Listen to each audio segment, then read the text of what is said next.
Hello दोस्तों, नमस्कार। सर्व ज्ञान आर्ट्स क्लासेस के यूट्यूब चैनल में आप लोग को स्वागत है। आज हम आप लोग को बिहार बोर्ड मैट्रिक 2024 में जो एग्ज़ाम होने वाला है, एसएसटी का जो 50 क्वेश्चन इसमें हम सॉल्व करेंगे ऑब्जेक्टिव। वो ऑब्जेक्टिव क्वेश्चन पूरा एसएसटी सब्जेक्ट से कहाँ कहाँ से रहेगा वो हम इसमें आप लोग को दिखाने वाले हैं। तो आप चैनल पर नए हैं तो चैनल को सब्सक्राइब कर लें और बेल आइकन को प्रेस कर लें, ताकि जब भी हम मैट्रिक से जुड़े कोई भी विषय का आपको ऑब्जेक्टिव सब्जेक्टिव का क्वेश्चन लाएं तो नोटिफिकेशन आप तक सबसे पहले पहुंचे। तो चलिए देखते हैं, आज 50 क्वेश्चन को हम सॉल्व करने का कोशिश करेंगे। ऑब्जेक्टिव वो कौन कौन होगा, आप ध्यान से वीडियो के अंत तक देखें, तभी आपको ये वीडियो फ़ायदेमंद साबित होगा। तो चलिए देखते हैं, हम लोग क्वेश्चन शुरू करते हैं पहला से और पहुंचते हैं 50 क्वेश्चन तक। तो ये देखिए, हमारा पहला क्वेश्चन है कि हिंद चीन में कौन सा राष्ट्र शामिल नहीं था। ये आप तीसरा चैप्टर से देख सकते हैं कि इतिहास के तीसरा चैप्टर से क्वेश्चन दिया गया है। इनमें से बताना है आपको कि हिंद चीन में कौन सा राष्ट्र शामिल नहीं था। चीन, कंबोडिया, वियतनाम, लाओस। तो इसका क्या सही आंसर हो जाएगा? इसका सही आंसर हो जाएगा आपको देखने के लिए चीन, क्योंकि चीन हिंद चीन में शामिल नहीं था। नेक्स्ट देखेंगे हम लोग। नेक्स्ट क्वेश्चन है, जमशेदपुर, भिलाई, राउरकेला किस उद्योग का केंद्र है। तो बताइए, जमशेदपुर, भिलाई और राउरकेला किस केंद्र का उद्योग है? किस केंद्र का उद्योग है? तो ये होगा आपका सही आंसर होगा इसमें टाटा या आयरन स्टील, यानी स्टील उद्योग। तीसरा क्वेश्चन देखते हैं हम लोग। तीसरा क्वेश्चन है, नेपोलियन संहिता कब लागू हुआ था। नेपोलियन संहिता कब लागू हुआ? नेपोलियन संहिता लागू हुआ आपको 1804 ईस्वी में, 1804 ईस्वी में। नेक्स्ट क्वेश्चन देखते हैं हम लोग। नरोत्तम सिंहानु किस देश का शासक था। नरोत्तम सिंहानु किस देश का शासक था? तो नरोत्तम सिंहानु कहाँ के शासक था? कंबोडिया का शासक था। कहाँ का? कंबोडिया का शासक था। नेक्स्ट देखेंगे हम लोग, रूस में जार का अर्थ क्या होता है। तो रूस में जार का अर्थ होता है रूस का सम्राट। क्या हो जाएगा आंसर इसका? रूस का सम्राट इसका सही आंसर हो जाएगा। नेक्स्ट क्वेश्चन देखते हैं हम लोग। जर्मन राइन का स्थापना किया, या तो जर्मन राइन संघ का निर्माण किसने किया। ये क्वेश्चन किसी भी तरह से घुमाकर पूछा जा सकता है, आप लोग को कंफ्यूज नहीं होना है। चलिए, इसका सही आंसर क्या हो जाएगा? इसका सही आंसर हो जाएगा नेपोलियन बोनापार्ट। नेपोलियन बोनापार्ट ने जर्मन राइन का निर्माण किया था। नेक्स्ट देते हैं हम लोग, इनमें कौन एक कार्ल मार्क्स का पुस्तक है। कार्ल मार्क्स का पुस्तक कौन है? आप बताइए कमेंट करके, कमेंट बॉक्स में कि कौन है इसका पुस्तक लेखक। सही से बताइए जल्दी। तो इसका सही आंसर आपका क्या हो जाएगा? Das Kapital. Das Kapital Karl Marx का पुस्तक है। इस पुस्तक को क्या कहा जाता है? इस पुस्तक को समाजवादियों का बाइबल कहा जाता है। किसका? समाजवादियों का बाइबल कहा जाता है। इस पुस्तक की रचना कब की गई? 1867 ईस्वी में इसका रचना किया गया। इतना आप लोग को याद रखना है। नेक्स्ट देखते हैं, रूस में कृषक दास प्रथा का अंत कब हुआ। रूस में कृषक दास प्रथा का अंत कब हुआ? तो रूस में कृषक दास प्रथा का अंत हुआ 1861 ईस्वी में। कब हुआ? 1861 ईस्वी में। इसका सही आंसर हो जाएगा 1861 ईस्वी में। अंत करने वाला व्यक्ति का नाम था जार अलेक्जेंडर द्वितीय। जार अलेक्जेंडर द्वितीय। नेक्स्ट क्वेश्चन देखते हैं हम लोग कि हिंद चीन पहुँचने वाले प्रथम व्यापारी कौन थे। हिंद चीन पहुँचने वाले प्रथम व्यापारी कौन थे? तो इसका सही आंसर क्या हो जाएगा? इसका सही आंसर हो जाएगा पुर्तगाली। कौन होगा? पुर्तगाली। भारत में पहुंचने वाले प्रथम व्यापारी पुर्तगाली ही थे, जिनमें वास्को डी गामा भारत सर्वप्रथम 20 मई 1498 ईस्वी को आया था। नेक्स्ट क्वेश्चन देखते हैं, the history of the loss of Vietnam. ये जो पुस्तक है ये किनके द्वारा लिखा गया है, ये आपको बताना है। तो history of the loss of Vietnam पुस्तक के लेखक हैं, आप बताइए कौन होगा? इसका सही आंसर हो जाएगा फान बोई चाऊ। कौन होगा इसका सही आंसर? फान बोई चाऊ। ये फान बोई चाऊ सही इसका आंसर हो जाएगा। इसके बाद नेक्स्ट क्वेश्चन देखते हैं, तीनकठिया प्रणाली किस पर लागू था। तीनकठिया प्रणाली जो था वह किस पर लागू था? मजदूरों पर, व्यापारी पर, किसानों पर, सामंती पर। तो इसका सही आंसर क्या हो जाएगा? किसानों पर। किसके पर?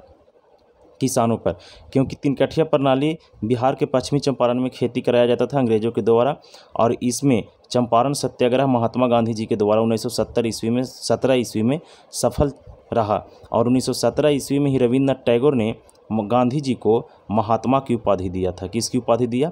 महात्मा की उपाधि किसने दिया? रविन्द्रनाथ टैगोर ने, जो भारत के राष्ट्रगान लिखे हैं। नेक्स्ट क्वेश्चन, केवी हेडगेवार ने किस संस्था की स्थापना किए थे। केवी हेडगेवार किस संस्था की स्थापना किए थे?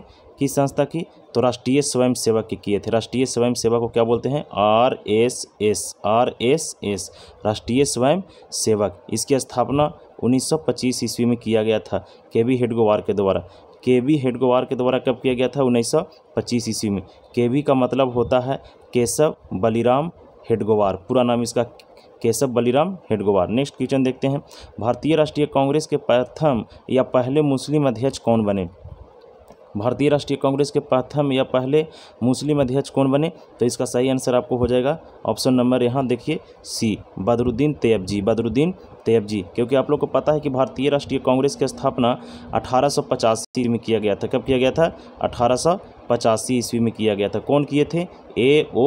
ह्यूम ने किया था। A.O. ह्यूम ने किया था। A.O. ह्यूम ने किया था 1885 ईस्वी में। नेक्स्ट क्वेश्चन देखते हैं, निम्नलिखित सौर ऊर्जा निम्न में से कौन सा संसाधन है? कौन सा संसाधन है? कौन सा संसाधन होगा बताइए इसमें से, कमेंट करिए, कमेंट बॉक्स में हम लोग को बताना है कि कौन होगा से। चलिए नेक्स्ट क्वेश्चन देखते हैं। 15 विश्व पर्यावरण दिवस कब मनाया जाता है? विश्व पर्यावरण दिवस कब मनाया जाता है बताना है आप लोग के। 22 अप्रैल, 5 जून, 11 मार्च, 5 अगस्त। तो विश्व पर्यावरण दिवस कब मनाया जाता है? विश्व पर्यावरण दिवस मनाया जाता है 22 अप्रैल को। कब मनाया जाता है? 22 अप्रैल को। और पृथ्वी दिवस मनाया जाता है 5 जून को। पृथ्वी दिवस 5 जून को। नेक्स्ट क्वेश्चन देखते हैं, काली मिट्टी किस फसल के लिए उपयुक्त है? काली मिट्टी किस फसल के लिए उपयुक्त है? जूट, कपास, चाय या फल? तो किसके लिए होगा? तो इसका सही आंसर हो जाएगा आप लोग को कपास। और कपास सबसे ज़्यादा कहाँ उत्पादन होता है? गुजरात में। किस मिट्टी में? तो काली मिट्टी में।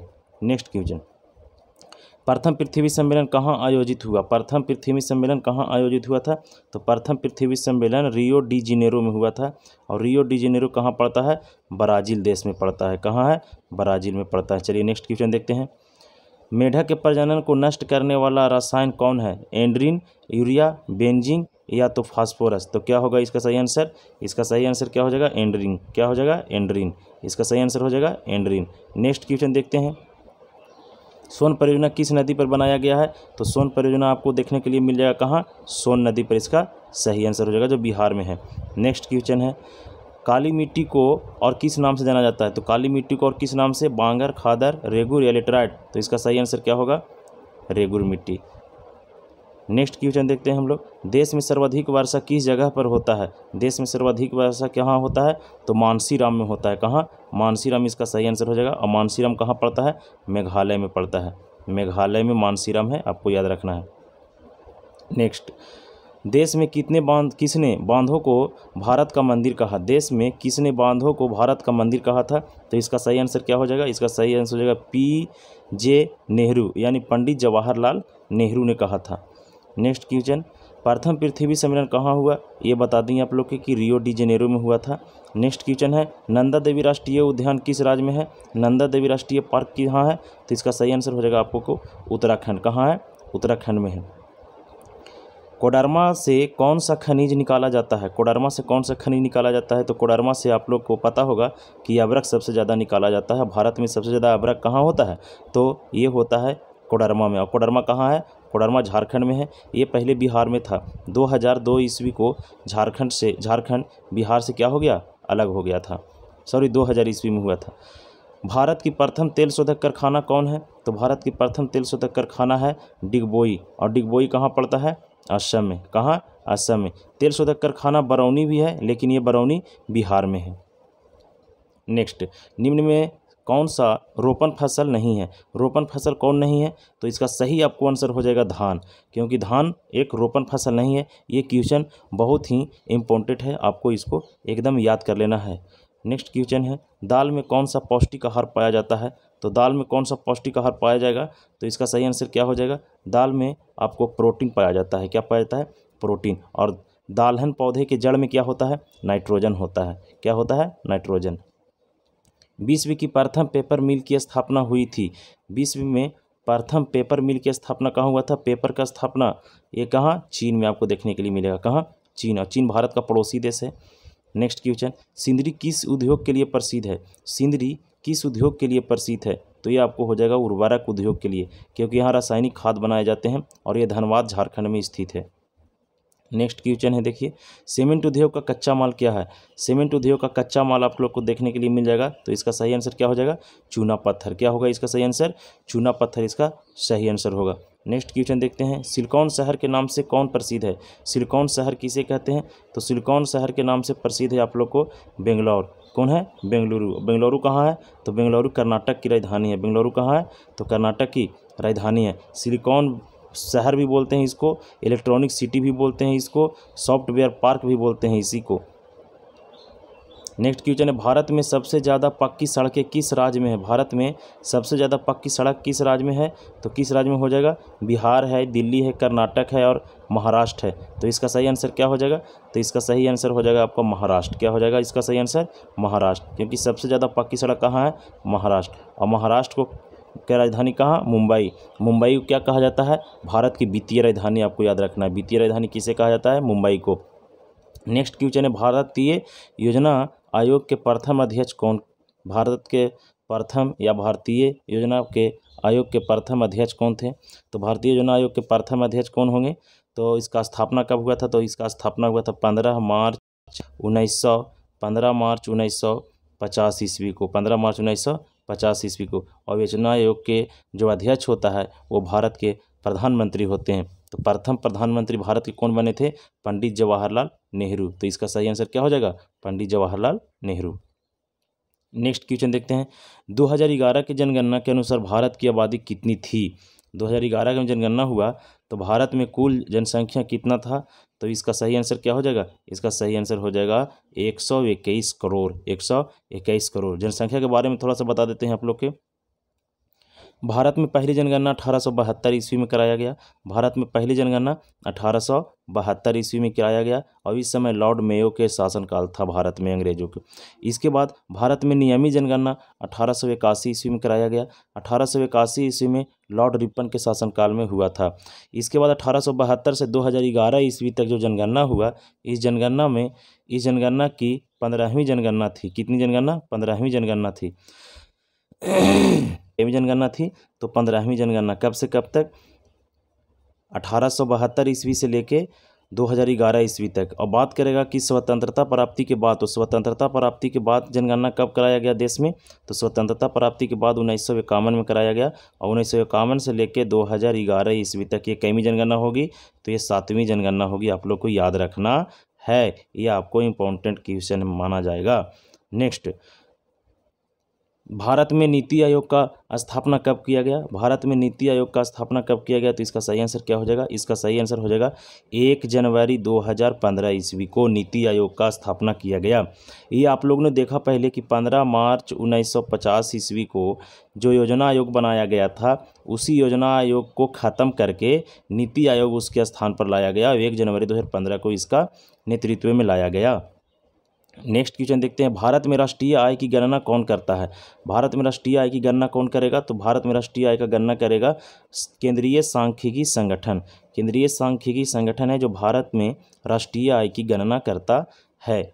इसके बाद नेक्स्ट क्वेश्चन है, भारत में किस राज्य की प्रति व्यक्ति आय सर्वाधिक देखने के लिए मिलता है या है? तो बिहार, पंजाब, हरियाणा, गोवा। तो इसका सही आंसर क्या हो जाएगा? बिहार, पंजाब, हरियाणा, गोवा। तो इसका सही आंसर हो जाएगा आपको गोवा। इसका सही आंसर हो जाएगा गोवा। इसका सही आंसर हो जाएगा, ये आपका सही आंसर गोवा है। नेक्स्ट क्वेश्चन देखते हैं हम लोग, निम्नलिखित में से कौन एक प्लास्टिक मुद्रा है? निम्नलिखित में से कौन एक प्लास्टिक मुद्रा है? तो प्लास्टिक मुद्रा क्या हो जाएगा? आपका डेबिट कार्ड हो जाएगा, जिसको हम लोग ATM बोलते हैं। क्या बोलते हैं? ATM यानी automatic teller machine. Automatic teller machine. Next question देखते हैं, रूस की मुद्रा को क्या कहा जाता है या रूस की मुद्रा क्या है? तो रूस की मुद्रा क्या है? तो रूस की मुद्रा है रूबल। क्या है? रूबल। और भारत की मुद्रा क्या है? रुपया है। क्या है? रुपया। बांग्लादेश की क्या है? तो टक्का है। बांग्लादेश का टक्का। नेक्स्ट क्वेश्चन है, भारत में 1 रुपया का नोट कौन जारी करता है? भारत में 1 रुपया का नोट कौन जारी करता है या भारत के 1 रुपया के नोट पर किसका सिग्नेचर होता है? तो आप सभी को देखिएगा तो RBI के गवर्नर का होता है सिग्नेचर, लेकिन इसमें वित्त विभाग का होता है। किसका आंसर हो जाएगा इसमें? वित्त विभाग का। इसका करेक्ट आंसर क्या हो जाएगा? वित्त विभाग। नेक्स्ट है, भारतीय रिजर्व बैंक की स्थापना कब किया गया? तो भारतीय रिजर्व बैंक की स्थापना आप कब किया गया बताइए कमेंट में, कब किया गया? इसका सही आंसर हो जाएगा 1935 ईस्वी में। कब किया गया? 1935 ईस्वी में, जिसको RBI बोलते हैं शॉर्ट में, रिजर्व बैंक ऑफ इंडिया यानी भारतीय रिजर्व बैंक। नेक्स्ट क्वेश्चन, छिपी बेरोजगारी पाई जाती है किसमें? छिपी बेरोजगारी किसमें पाई जाती है? सेवा क्षेत्र में, कृषि में, औद्योगिक में, या तो फिर इनमें से कोई नहीं। तो इसका सही और करेक्ट आंसर क्या हो जाएगा? छिपी हुई बेरोजगारी कृषि में पाया जाता है। किसमें? कृषि में पाया जाता है। नेक्स्ट क्वेश्चन, क्षेत्रवाद की भावना का एक कुपरिणाम क्या है? क्षेत्रवाद की भावना का एक कुपरिणाम है अलगाववाद। क्या है? अलगाववाद। अलगाववाद किसे कहते हैं? आप लोगों ने पढ़ा होगा। अलगाववाद, अलगाववाद किसे कहा जाता है? तो अलगाववाद किसे कहते हैं? तो जब कोई व्यक्ति अपने क्षेत्र से लगाव और दूसरे के क्षेत्रों से अलगाव की भावना रखता हो तो उसे क्या कहते हैं? अलगाववाद कहा जाता है। नेक्स्ट क्वेश्चन देखते हैं, भारत में कहाँ महिला के लिए आरक्षण की व्यवस्था है? भारत में कहाँ, मतलब किस जगह पर, किस क्षेत्र में महिलाओं के लिए आरक्षण की व्यवस्था दी गई है? तो कहाँ दी गई महिलाओं को भारत में? लोकसभा में, राज्यसभा में, पंचायती राज व्यवस्था में या विधानसभा में? तो महिलाओं को भारत में कहाँ दिया गया है? तो लोकसभा इसका सही आंसर हो जाएगा। नेक्स्ट क्वेश्चन, लोकतंत्र का प्राण किसे कहा जाता है? तो लोकतंत्र का प्राण कहा जाता है राजनीतिक दल को। किसे कहा जाता है? राजनीतिक दल को लोकतंत्र का प्राण कहा जाता है। नेक्स्ट क्वेश्चन, भारत में किस राज्य में सर्वप्रथम पंचायती राज की शुरुआत हुई थी? तो भारत में सर्वप्रथम पंचायती राज की शुरुआत कहाँ हुआ था? इसका सही आंसर क्या हो जाएगा? इसका सही आंसर हो जाएगा आप लोग को राजस्थान। क्या हो जाएगा? राजस्थान। नेक्स्ट क्वेश्चन है, निम्न में से कौन कानून बनाता है? कानून बनाने का काम किसका है? राष्ट्रपति का, विधानसभा का, सुप्रीम कोर्ट का या संसद का? तो बताइए किसका होगा? कानून कौन बनाएगा? तो कानून बनाएगा आपका संसद। क्या बनाएगा? संसद बनाएगा, पार्लियामेंट जिसको बोलते हैं। नेक्स्ट क्वेश्चन, भारत का सार्वजनिक लौह इस्पात कारखाना कौन है? इनमें से भारत का सार्वजनिक लौह इस्पात कारखाना जो भारत सरकार के अंदर काम करता है, ये कौन होगा? तो इसका सही आंसर हो जाएगा बोकारो स्टील सिटी प्लांट, यानी बोकारो लौह इस्पात। यह कहाँ है? यह झारखंड में है। कहाँ? झारखंड में है। कहाँ है? झारखंड में। याद रखना है आप लोग को। इसके बाद लास्ट क्वेश्चन है, समाजवादियों का बाइबल किस किताब को कहा जाता है? तो समाजवादियों का बाइबल किस किताब को कहते हैं? तो समाजवादियों का बाइबल कहा जाता है दास कैपिटल को। दास कैपिटल किसके द्वारा लिखा गया था? कार्ल मार्क्स के द्वारा लिखा गया है। ये था आपको 50 क्वेश्चन जो बिहार बोर्ड में आपको रामबाण की तरह साबित होगा। आपको इसको देख लेना है, बार बार वीडियो को देखिए। नहीं समझ में आता है तो कमेंट करके, कमेंट में पूछिए और कमेंट करके बताइए कि अब आपके लिए कौन सा वीडियो और किस सिलेबस से लेकर आएँ। आप लोग को बता दें कि इस चैनल पर आपको 12th के जो आर्ट्स का सभी सब्जेक्ट है उसका सभी का ऑब्जेक्टिव, सब्जेक्टिव सारा क्वेश्चन मिलेगा आप लोग को देखने के लिए धीरे धीरे। और 2024 में आप लोग को झंडा गाड़ना है। तो आपको इस वीडियो से कुछ सीखने के लिए मिला है तो चैनल पर नए हैं तो चैनल को सब्सक्राइब कर दें, बेल आइकन को प्रेस करें। हमें दीजिए इजाज़त, तब तक के लिए जय हिंद, जय भारत।